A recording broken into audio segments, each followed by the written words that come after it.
Alrighty, yo, what is going on, everybody? It's your boy, Mr. DDG94, back with another reaction video. Today, we finna react to when Allen Iverson and Kobe Bryant changed the NBA forever. Hey, man, we here to celebrate Kobe, but I got to throw my boy Iverson in there for the one time. But most definitely, man, RIP to the Bean, RIP to the Mamba, Kobe Bryant. RP to the Bean, RP to the Mamba, man.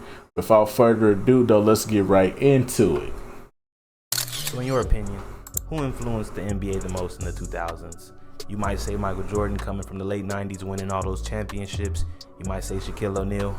I'm going to say Kobe and AI. Let me know.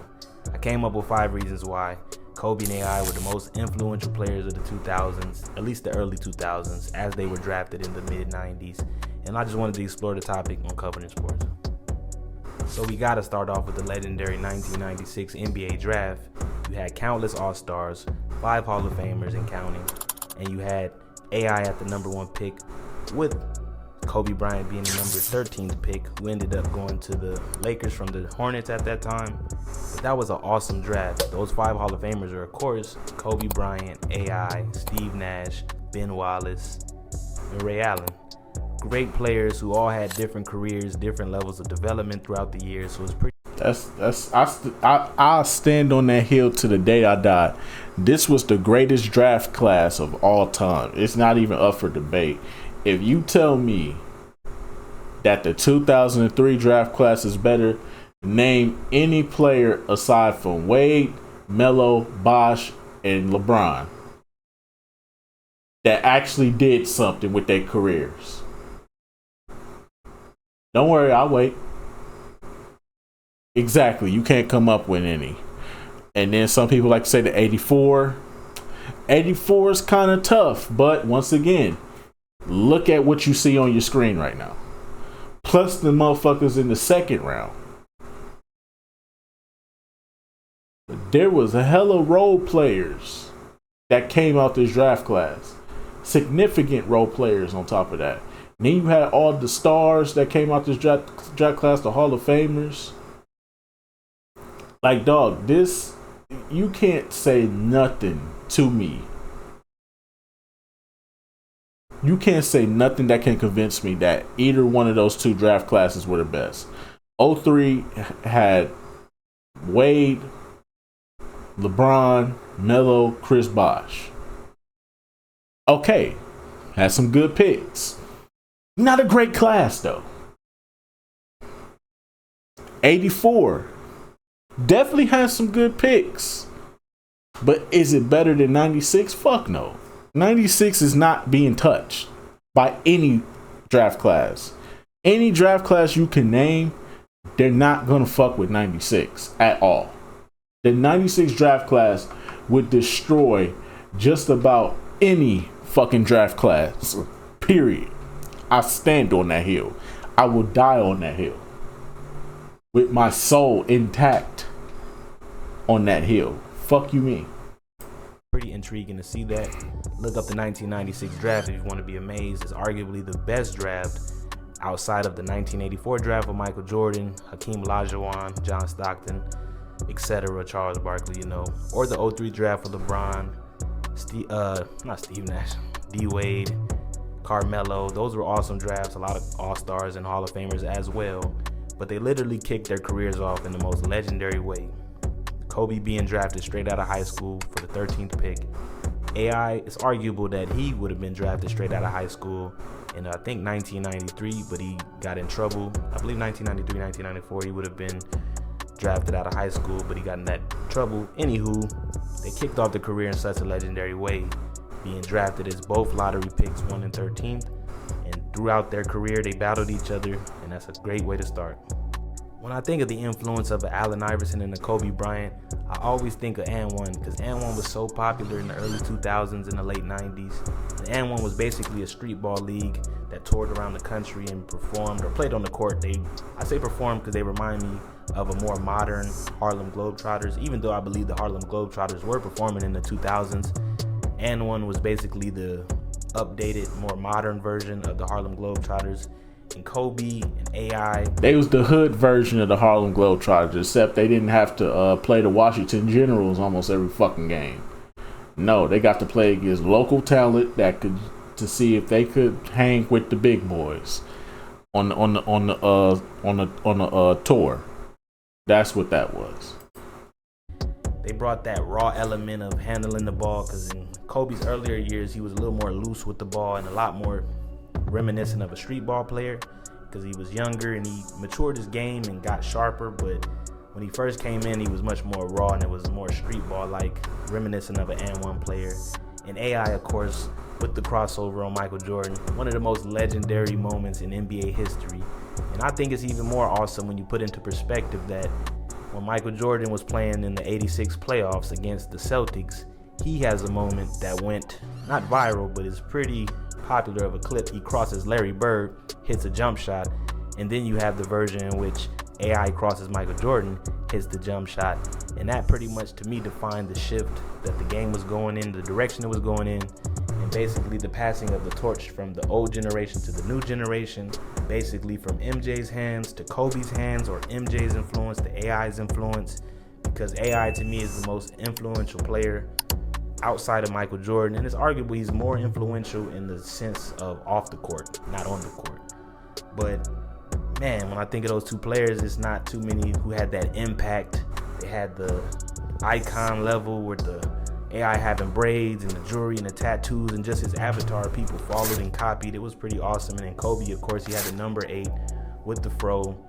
Very cool shoes when he was with Adidas. You know, it was just an awesome time growing up. But when I think about what they've contributed to the game, I always think of their raw and one style and their mentalities. The never die easy with Allen Iverson and the Mamba mentality with Kobe Bryant. It's a beautiful thing to see. What also brings these two players together is throughout their career, they were both listed or labeled as ball hogs. So they were two players that, you know, if you played with them, they weren't going to average a lot of assists. They definitely were going to average a lot of points unless they were injured. Well, to be fair to Iverson's credit, he never had a good teammate in Philly. What was Iverson supposed to do? In Philly, he was literally by himself. Who you gonna pass to? Eric Snow? Eric Snow? Get up! Eric Snow. Fuck out of here. Who is Iverson going to pass it to in Philly? Nobody. Exactly. Allen Iverson was on his own always. I know a lot of people going to be like, what about Kyle Korver? What about Iguodala? Them niggas was rookies. They don't know the game like Iverson does. Iverson put his body on the line. Iverson went all out every fucking game. He had to build them up to do that. Them dudes was rookies, man. Fuck out of here. And in Kobe's case, well,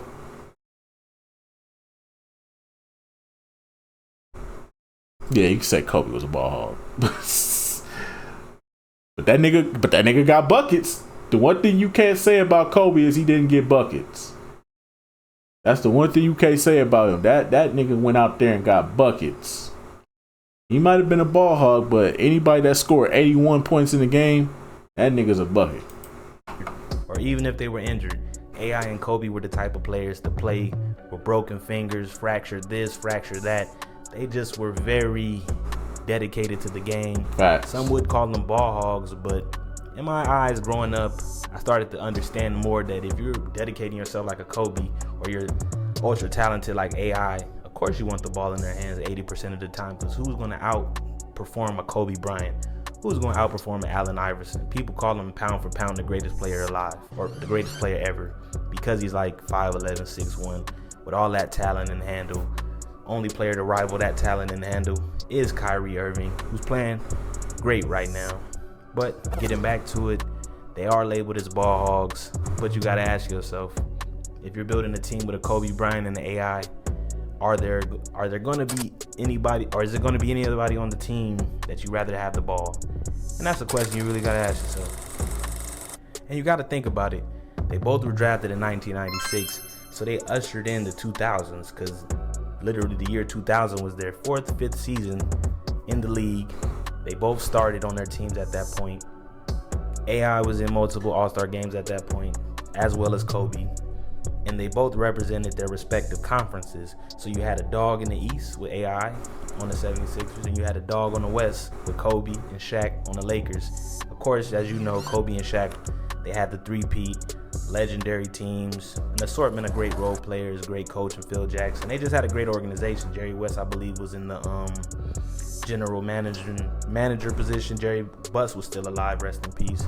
But it was great to see that as a kid, you had two players, one on each side of the country, who was making the game ultra popular for the kids born in the 90s or the kids born in the late 80s growing up. They made it so exciting to watch. And you really can't pick two players more legendary when you're talking about the early 2000s. Now, when LeBron and KD come in, you get a different type of energy in the game. But as far as from the mid 90s to 2000, you could say 8, you got to give it to AI and Kobe. And last but not least, I spoke on the iconic moments they've had on the NBA court, but I just wanted to elaborate. As Kobe had the 81 points against, the Toronto Raptors, and I think 2006 he had the 81 points, but he was on the tear 05 to 06. I think he averaged 35 points. He scored 62 against the Dallas Mavericks in 3 quarters, I believe. So the 81 was just ridiculous. And then for Kobe, you also had that legendary 98 All-Star game in which he was going against Michael Jordan. And that was the first time a lot of people got to see Kobe as a youngin' and his mentality basically flourish on the court, as he had only been playing in the league 2 years basically. And he already was showing that he was the future basically. He wanted it like nobody else. He was doing lobs. He just was so doggish in that game, and just him interacting with Michael, it made for a lot of great pictures and not memes or gifs, but just clips that we can watch to this day, and they can put them in documentaries.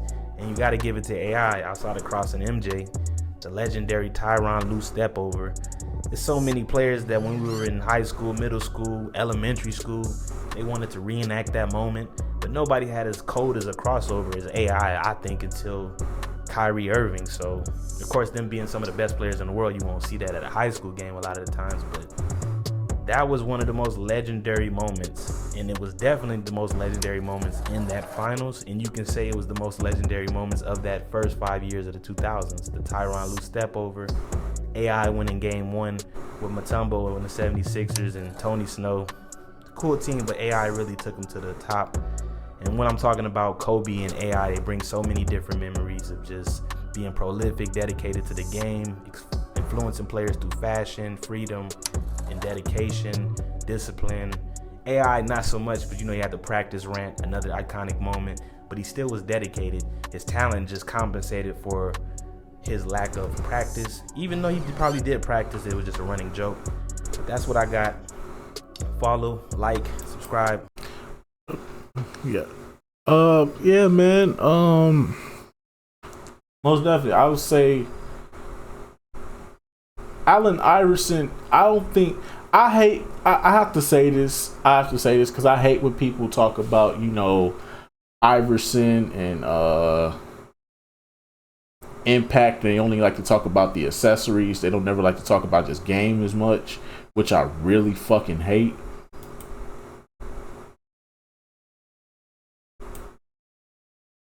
I really hate how y'all disrespect this man's game. This man is a legend, an icon in the game, not just because of the accessories. It's not the orange sleeve. It's not the braids. It's not the tattoos. It's not the I don't give a fuck style. I'm going to do what the fuck I want to do attitude. It was never none of that. This man inspired the hood to go out there and ball. Y'all don't understand, bro, and that's the thing that they don't talk about because they don't come from where we come from. Because they not like us. Goddamn that song. There's a reason why that song is still relevant right now. There's a reason why that song keeps getting played on the radio nonstop. Because they really not like us, bro. Y'all don't understand the impact Allen Iverson had on the hood, bro. Allen Iverson was... realistically, he was 5'10", but they say he's 6 feet, so we'll just go with 6 feet. So Allen Iverson was a was a 6 foot, 160-pound combo guard who had the nastiest crossover, crossing niggas up, putting niggas on highlights on ESPN every night, putting up 30, 40 a night, playing his heart out, giving it his all. But then you look at him, you just be like, damn, that's just a regular ass dude. He looked just like I always like I always say, this man looked like my dad, because my dad had braids back around the time Iverson was popping. So I always thought my dad was Allen Iverson, because they looked exactly alike to a certain extent. They had the goatee, the beard. So Allen Iverson always seemed like just a regular dude from the hood, bro. And he inspired a lot of people from the hood to just go out there and go hoop, bro. Go chase your dreams. You know what I'm saying? Just get it how you can. You know what I'm saying? And his influence to impact the youth in the hood to actually go out here, man, y'all don't understand. Back in the early 2000s, there was never a basketball court empty. Nowadays, there are hella empty basketball courts. There's not that many kids outside at the courts no more. It's not that many there's not that many kids out here just going around shooting hoops all fucking day. No. So I really wish we could stop saying that, oh, it's the braids, it's the sleeves, it's the accessory. No, it's deeper than that. Put some respect on Allen Iverson's name and what he did for the culture, bruh. How he influenced the culture to go out here and hoop like that, bruh. Niggas wasn't even trying to really hoop like that until they saw Iverson doing all the shit that we was doing at the playground. Once you saw Allen Iverson doing all the shit that niggas was doing at the playground, niggas was like, if Iverson can do that in the league, I can do that. Y'all don't understand, bro. It's time to put some respect on this man's impact in the game. And obviously, we know what Kobe did for the game. Kobe like I said, man, I always say this. My love for basketball starts off with Michael Jordan, most definitely. Jordan made me fall in love with the game of basketball. Iverson made me want to play it. Kobe made me take it more seriously. If that makes sense to any of y'all. So, my influence with basketball may be different from yours, but that's just how I see it, bro. And I really wish people would start putting more respect on Iverson's name outside of the accessories and stuff. Because all they do is bring up the accessories and all this stuff, the braids and all this stuff. No, it's deeper than that, bro. Iverson made people want to pick up a basketball and actually go for it. Kobe is the one that made you take it more seriously. Kobe is the one that made you like, damn, I need to work on my left hand. Damn, I need to work on my post game. Damn, I need to work on footwork. Damn, I need to start doing certain things on defense. Let me see how Kobe do it. You know what I'm saying? But that's just me though. Anyways, though, that's just gonna about do it for this one, man. I will see you all in the next one. RP to the Bean, RP to the Mamba. Kobe Bryant.